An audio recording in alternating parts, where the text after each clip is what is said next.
President Trump, in a move that surprised absolutely no one, has decided to hit the pause button on almost all U.S. foreign aid. And yes, before you ask, that includes the military support we've been sending to Ukraine. You know, Ukraine, the country currently playing David to Russia's Goliath.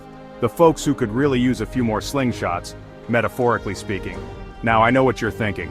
John, isn't this a complex geopolitical situation with nuances we may not fully grasp from our vantage point of watching cable news in our pajamas? And to that I say, you bet your sweet bipartisanship it is. But complex doesn't mean we can just shrug and ignore it. This aid freeze, my friends, is a big deal. It's like forgetting to feed your sourdough starter for 3 months and then expecting it to bake a decent loaf of bread. Spoiler alert, it's not gonna happen. Okay, so how much money are we talking about here? Buckle up, Buttercup, because it's a big number, roughly $40 billion.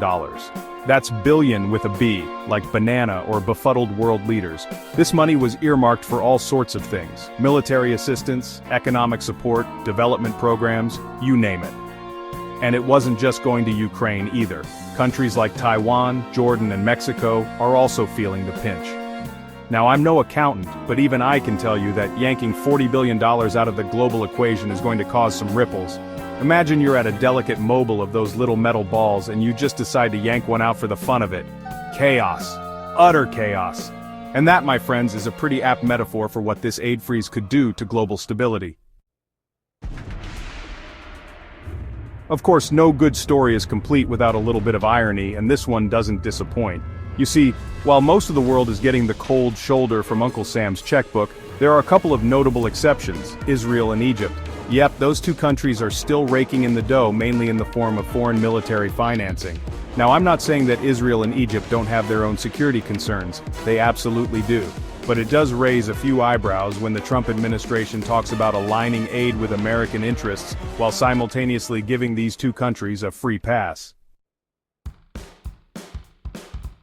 Section 4, America First, again, Trump's rationale for the freeze. So what's the official reason for this sudden halt to foreign aid?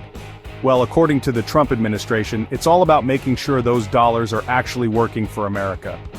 They claim there's a lack of visibility into how the money is being spent, and that the whole foreign aid system is basically a bloated bureaucracy more interested in lining its own pockets than in promoting peace and prosperity. Now there's no denying that the foreign aid system could use some streamlining. Bureaucracy, after all, is like a hydra. You cut off one head, and 2 more grow back in its place, only now they're wearing tiny little suits. But is a complete freeze really the answer? Is it really the best way to ensure that American taxpayer dollars are being used effectively? I'm not so sure. Section 5. A chorus of concerned reactions to the aid suspension. Unsurprisingly, this aid suspension hasn't exactly been met with cheers and confetti. Humanitarian organizations are, to put it mildly, freaking out. They're warning of dire consequences, like increased global instability and, people actually dying because they're not getting the help they need. Even folks who've worked in the foreign aid system are sounding the alarm.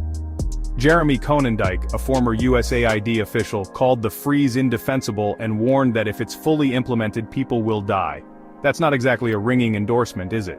The bottom line is this: the US foreign aid freeze is a big, complicated mess with potentially far-reaching consequences. Whether it's the right move or not, well, that's a debate for people with much fancier degrees than yours or mine.